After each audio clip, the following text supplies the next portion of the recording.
Fala galera, vamos para mais um Respondendo Perguntas e dessa vez a gente vai falar sobre uma dieta tanto duvidosa. Há uma dieta que por muito tempo foi vista na mídia, a dieta do tipo sanguíneo.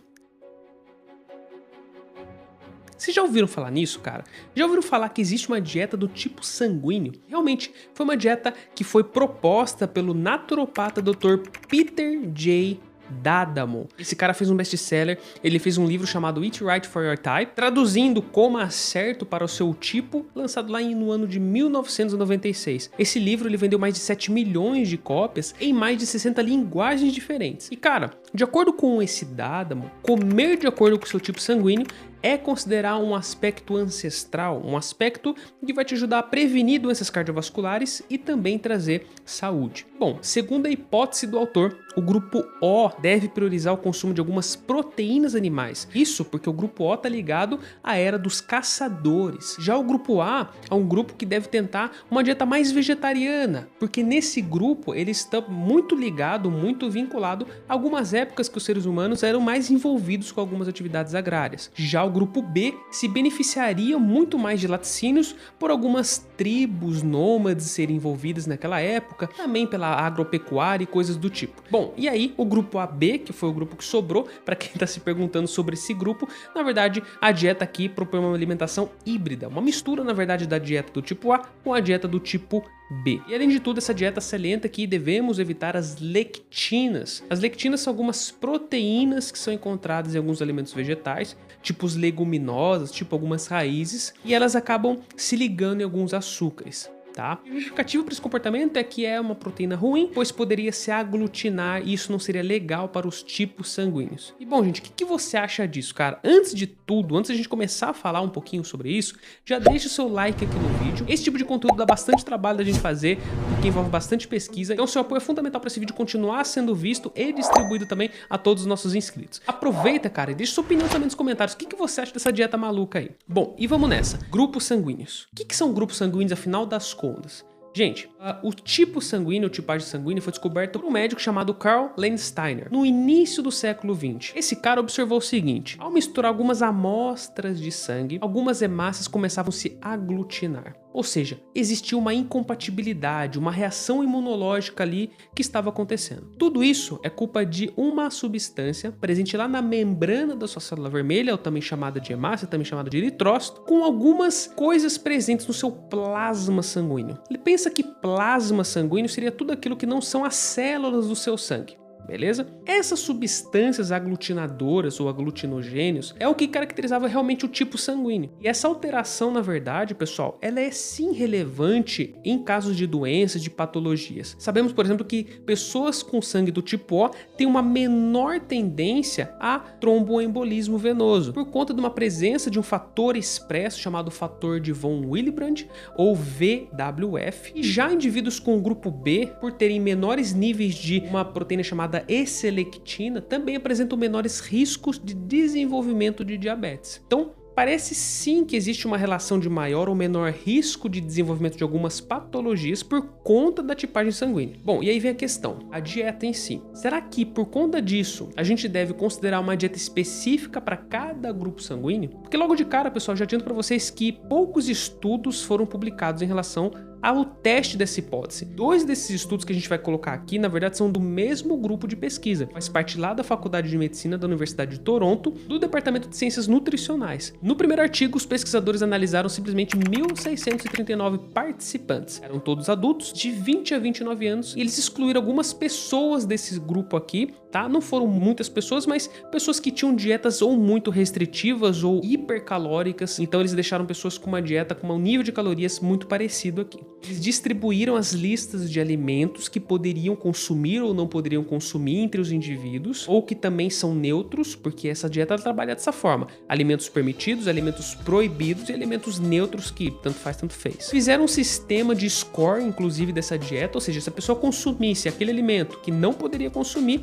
ela ela ganhava um ponto negativo, e se ela consumisse um alimento que estaria na dieta, ela ganhava um ponto positivo. Isso, na verdade, para ter um certo controle do nível de comprometimento desse pessoal. E claro que eles fizeram também os testes para identificar a tipagem sanguínea. E aí, aproveitaram e coletaram dados a respeito das doenças cardiometabólicas ou dos dados relacionados com essas doenças. Então, eles escolheram aqui o IMC, eles escolheram pressão arterial, eles escolheram insulina em jejum, eles escolheram glicemia em jejum, fizeram o teste Roma para resistência insulínica, que se utiliza esses dois dados, fizeram colesterol total e frações, fizeram circunferência de cintura e alguns outros aspectos também que tem relação exatamente com o que o autor defende nessa dieta, ou seja, alguns aspectos cardiometabólicos que essa dieta poderia influenciar diretamente. Então, vamos para o resultado. Alguns marcadores, pessoal, depois que o pessoal começou a fazer essa dieta, os investigados, né, os participantes, alguns marcadores cardiometabólicos realmente tiveram diferenças significativas depois da implementação da dieta. Porém, quando a gente coloca na estatística isso, nenhum dos resultados teve associação com tipagem sanguínea. Aí você fala, nossa, Ivo, mas os caras tiveram resultados realmente com a dieta? Sim, na dieta do tipo A, por exemplo, os participantes tiveram menor pressão arterial. Na dieta do tipo B, não foi vista nenhuma diferença estatisticamente significante. E na dieta do tipo AB, se observou diferença significativa na insulina. E no tipo O, observaram diferenças significativas nos triglicerídeos. Bom, uma das coisas que a gente deve considerar aqui, pessoal, é o seguinte. É uma dieta restritiva. É bastante restritiva. Se vocês pegarem a lista de alimentos que são proibidos, que são permitidos, você vai ver vários legumes, várias frutas sendo proibidas de alguns grupos alimentares. Só que ao mesmo tempo, essa dieta também proíbe algumas coisas, restringe algumas coisas como a gordura saturada, algum outro tipo de tipagem sanguínea, elas restringem algumas fontes proteicas que acaba limitando o acesso da pessoa a algumas fontes ricas de gordura. A dieta do tipo O, por exemplo, houve uma diminuição dos triglicerídeos. Esse foi o único dado significativo que eles encontraram no estudo deles.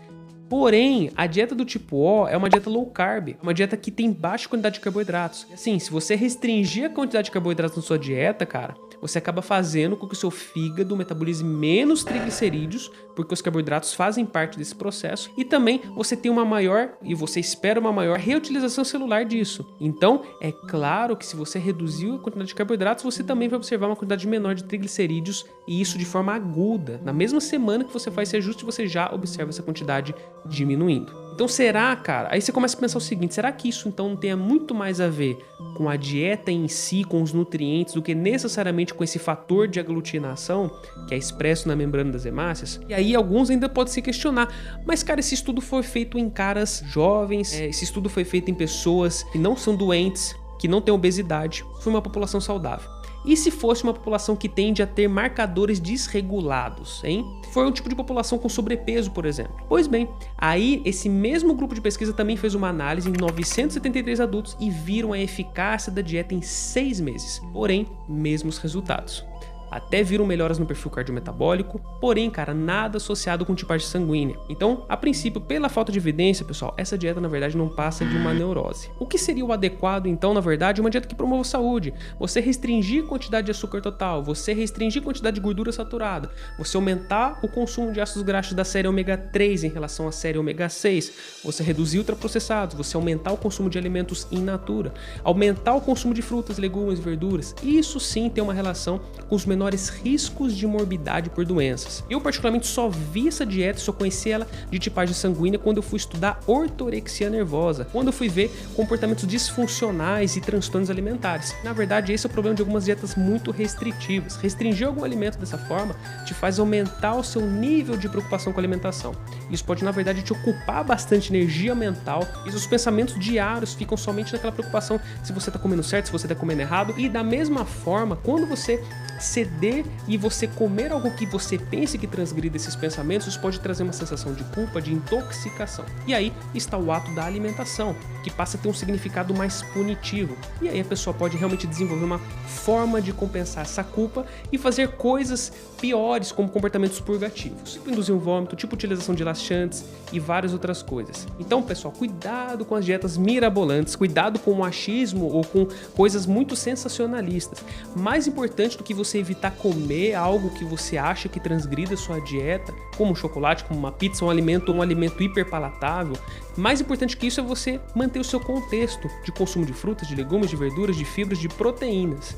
A Associação Dietética Americana estabelece que nenhum alimento por si pode causar uma doença, e que na verdade o que adoece é um contexto alimentar que é desfavorável. O indivíduo que ele não tem só um alto consumo de alimentos hiperpalatáveis, mas ele também peca em consumir alguns alimentos que são mais nutritivos, alguns alimentos que podem promover saúde. Então, espero ter ajudado vocês. Qualquer dúvida a gente está à disposição. Obrigado a cada um por ter acompanhado o nosso trabalho. Um grande abraço a todos e bons estudos.